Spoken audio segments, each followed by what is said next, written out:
In February 2003, a group of thieves broke into one of the most secure vaults on Earth. 137 tons of steel, 10 layers of security, motion detectors, seismic sensors, infrared heat beams, a lock with 100 million possible combinations. And somehow, they walked out with over $100 million in diamonds. To this day, nobody fully knows how they pulled it off. This is the story of the Antwerp Diamond Heist, arguably the greatest robbery in modern history, and the one small mistake that brought it all crashing down. Let's set the scene. Antwerp, Belgium isn't just a city, it's basically the diamond capital of the entire world. If you've ever bought an engagement ring, there's a solid chance the stone passed through here first. Roughly 80% of the world's rough diamonds flow through Antwerp at some point. Billions of dollars in gems move through this one district every single year. And beneath the Antwerp Diamond Center sat a vault considered one of the most secure private vaults in the world. We're talking Mission Impossible level security, except this wasn't a movie set. The vault had 10 separate layers of protection.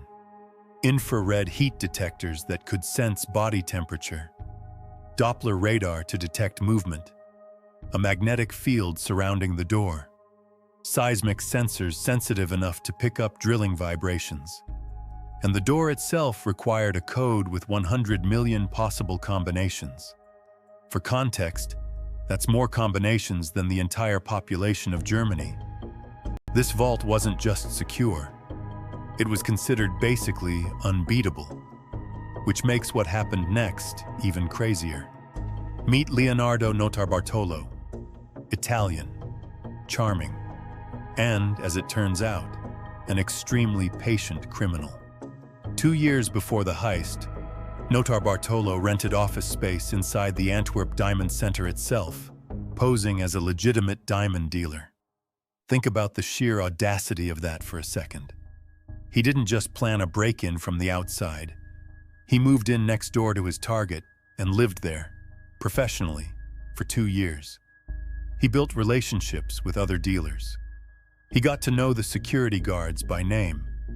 He blended in so completely that nobody questioned why this friendly Italian businessman spent so much time wandering the building at odd hours. He wasn't just scouting the vault. He was studying its heartbeat. Notarbartolo eventually assembled a small crew, later nicknamed by police as the School of Turin, because several of them came from Turin, Italy, and their skill level was genuinely something you'd expect from a heist movie. Each member brought a different specialty. One was an alarm systems expert.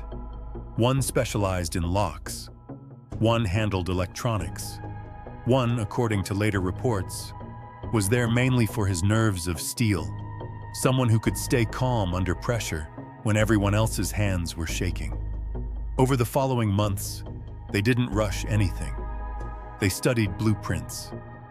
They tested how the sensors reacted to different movements. They even built replica keys using techniques still not fully confirmed publicly to this day. Here's a fun detail.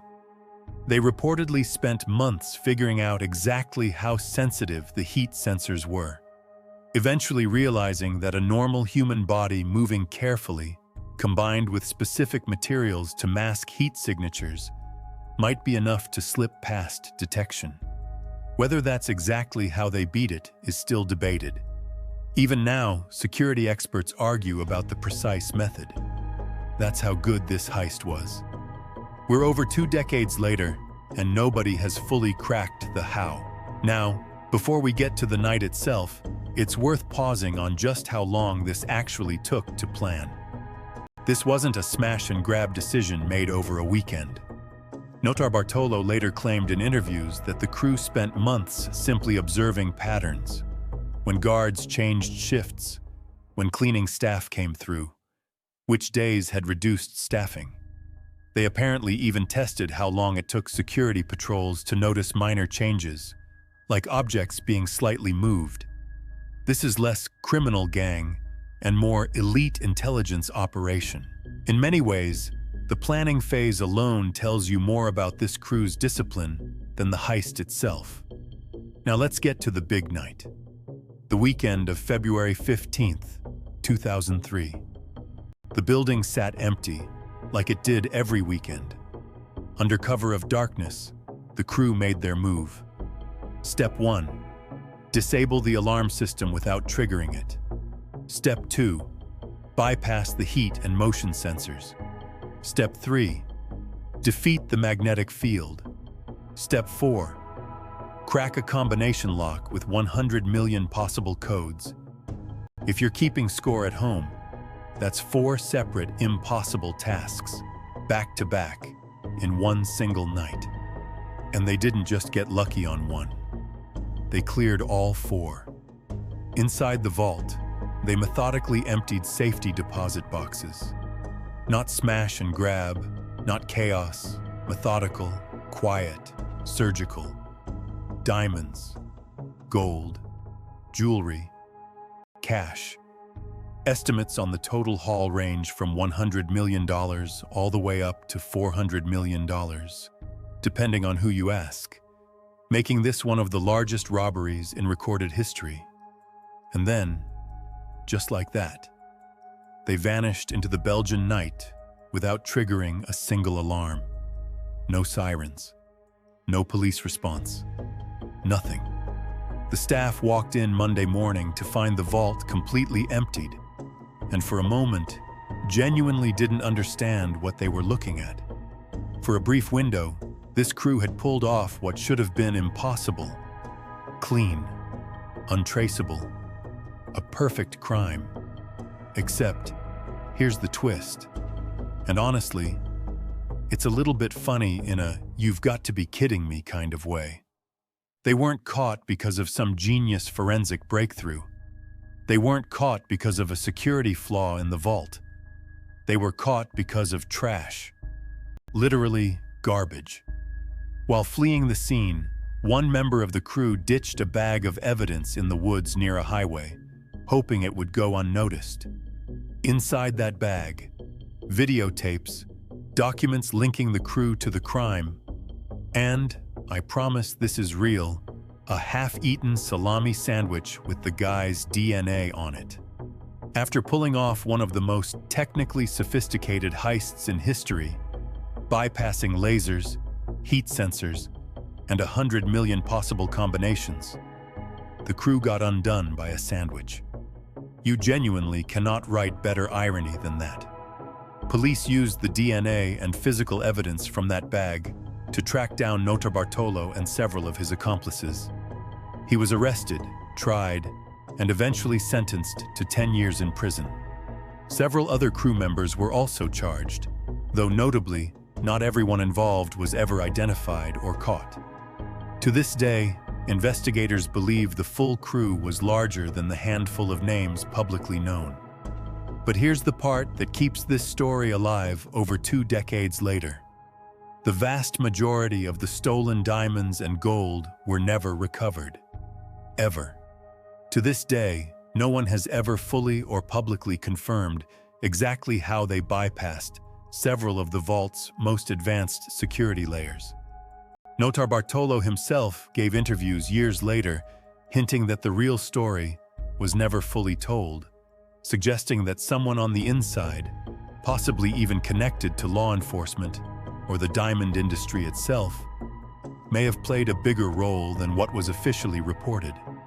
He's also claimed the total haul was actually far larger than what was ever officially confirmed, meaning someone out there may still be sitting on tens of millions of dollars in untraceable diamonds. Was there an inside man nobody's named? Did some of the loot simply disappear into networks too complex to trace? We genuinely don't know. And honestly, that mystery is part of why this heist has become legendary enough to inspire documentaries, books, and even loose Hollywood-style retellings. It's worth comparing this to other famous heists for a second, because it really puts things in perspective. Most major robberies in history get solved because the crew makes it messy, Hostages, gunfire, chaos, panic. Antwerp is one of the rare cases where the actual execution was nearly silent and bloodless. No weapons were used. No one was hurt. It really was closer to an elaborate engineering puzzle than a traditional robbery. That's part of why security experts still study this case today, not as a cautionary tale about violence, but as a case study in just how far patience, planning, and technical skill can get you. What makes the Antwerp Diamond Heist stand apart from almost every other major robbery in history isn't just the size of the haul. It's that the crime itself was very nearly flawless.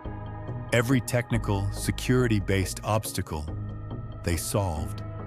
In the end, it wasn't a laser grid or a guard dog that brought them down. It was a sandwich in the woods. Sometimes the most sophisticated plans in the world get undone by the smallest, most human mistake. If you enjoyed this one, subscribe, because next time we're going even further back in time to a single day in the year 1453 that quietly reshaped the entire modern world, and most people have never heard the full story.